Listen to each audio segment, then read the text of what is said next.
Eduardo Galeani.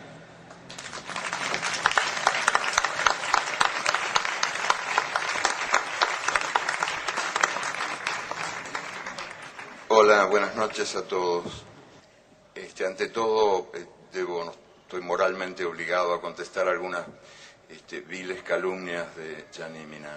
En primer lugar, Las Venas Abiertas no fue escrita hace 40 años, 30 y un poquito. Y en segundo lugar, eso de que yo soy irónico y sarcástico no corresponde a la realidad. Yo simplemente cuento las cosas que veo, las cosas que escucho.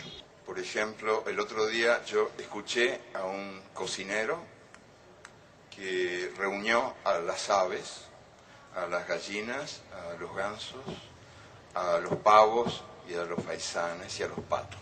Y yo escuché lo que el boco les decía, lo que el cocinero les decía. Me pareció interesante y quería contarles lo que escuché. El cocinero les preguntaba con qué salsa querían ser comidas. Una de las aves, creo que era una humilde gallina, dijo: nosotras no queremos ser comidas de ninguna manera. Y el cocinero aclaró: eso está fuera de la cuestión. Me pareció interesante esa reunión porque es una metáfora del mundo. El mundo está organizado de tal manera que tenemos el derecho de elegir la salsa con la que seremos comidos.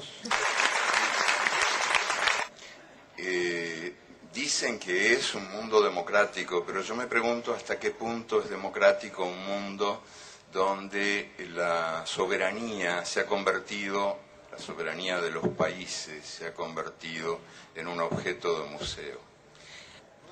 Por ejemplo, por citar ejemplos concretos que me parece útil aportar, el organismo que gobierna a los gobiernos en el mundo de hoy, el Fondo Monetario Internacional, está dirigido por 5 países y da las órdenes a casi todos los países del mundo, salvo los países que dan las órdenes. Claro, que pueden ser sádicos pero no masoquistas. Possono essere sì sadici, ma certamente non masochisti. El Banco Mundial es más democrático y hay que reconocerlo y dejar constancia aquí de esa gran diferencia. El Fondo Monetario está dirigido por 5 países y el Banco Mundial por 8. Después tenemos la Organización Mundial de Comercio, en cuyos estatutos se establece que las decisiones se tomarán por voto democrático. Nunca se votó en la Organización Mundial de Comercio. Nell'Organizzazione Mondiale del Commercio Nunca. non si è mai votato. Ni una sola vez. Se utiliza el principio stalinista de la aclamación. Las resoluciones se toman por aclamación. Votó el organismo anterior, que se llamaba GATT, votó una vez. No fue una buena experiencia, no se repitió. Nunca se repitió. Entonces, ¿podemos hablar de un mundo democráticamente organizado cuando el mundo depende de 3 organismos no democráticos que toman las decisiones en lugar de la humanidad? Podríamos también, si el tiempo diera, yo quiero ser breve, hablar del Consejo de Seguridad de las Naciones Unidas, que hoy por hoy parece que las guerras están bien cuando las Naciones Unidas las aprueban y están mal cuando no las aprueban. Pero ¿quién imparte questa benedizione? ¿Quién imparte questa benedizione? Las Naciones Unidas están formadas por una Asamblea General. Ahí estamos todos los países, todas las voces, incluso la de este señor que también quiere participar. Tutte le voci, ma è simbólica. La Asamblea General es simbólica. Formula recomendaciones. No toma decisiones. Las decisiones las toma el Consejo de Seguridad. Y el Consejo de Seguridad está donde mandan los 5 países que tienen derecho de veto. El derecho de veto es el que de veras decide. Ellos velan por la paz mundial, pero son también los 5 principales fabricantes y vendedores de armas en el mundo. Tutelano.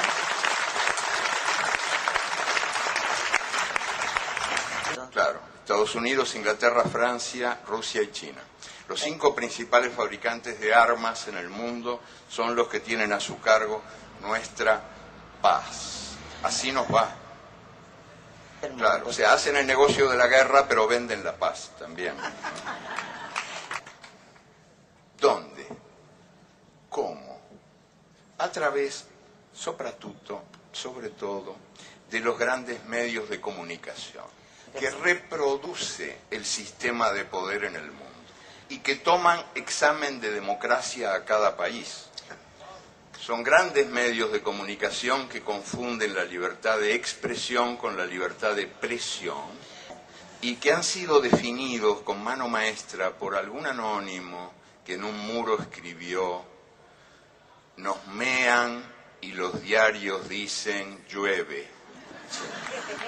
El caso más claro, más escandaloso de manipulación de la opinión pública mundial es hoy por hoy el caso de Venezuela. En el teatro, en el gran teatro del bien y del mal, hay una distribución de funciones entre los ángeles y los demonios. Y Hugo Chávez es uno de los principales demonios. Es un dictador desde el punto de vista de las fábricas de la opinión pública mundial. Hugo Chávez es un dictador, es un extraño dictador, sin embargo.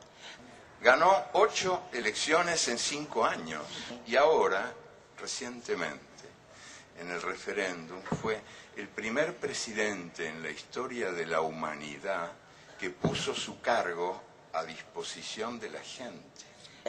Y ganó 6-4, 60% contra 40%, en unas elecciones a las que yo asistí como observador.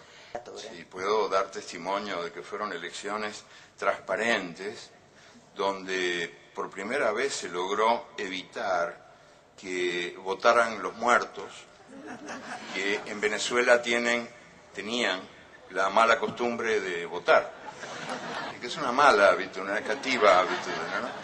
Y también se logró evitar que cada persona votara varias veces por el mal de Parkinson, que mucha gente ponía muchas veces votos en las urnas, ¿no? La misma persona. Entonces Venezuela es un país extraño donde ocurre esto y al mismo tiempo uno asiste a las denuncias por la falta de libertad de expresión.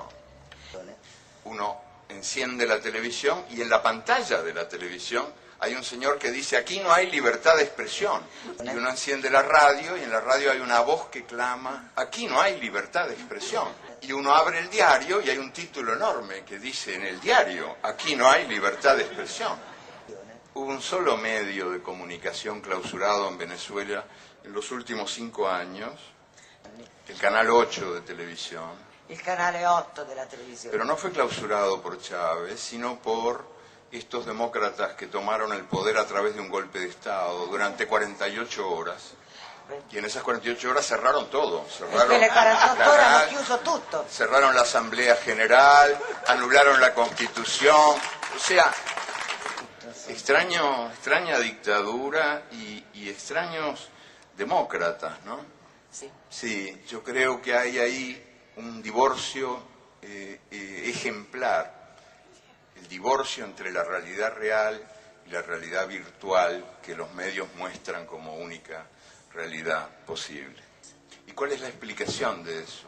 Muy sencillamente, les cuento que en Venezuela había 5 millones de personas sin derechos cívicos, porque no tenían documentos, y los hijos no podían ir a las escuelas porque no tenían partida de nacimiento. Eso es lo que Chávez está cambiando, porque en pleno paraíso petrolero, en lo que se llama la Venezuela saudí, había 1,5 millones de analfabetos, que ahora se están alfabetizando. Y esto explica la furia de los grandes medios llamados de comunicación que incomunican a la gente. Sí, de comunicación incomunicante. Y también explica el resultado de esta elección y de las elecciones anteriores, porque hay un pueblo que resume su actitud de perfecta manera a través de la frase que dijo un venezolano pobre que fue encuestado recientemente. Sí, que es más expresiva que cualquier discurso. Dijo: yo no quiero que Chávez se vaya porque no quiero volver a ser imbécil.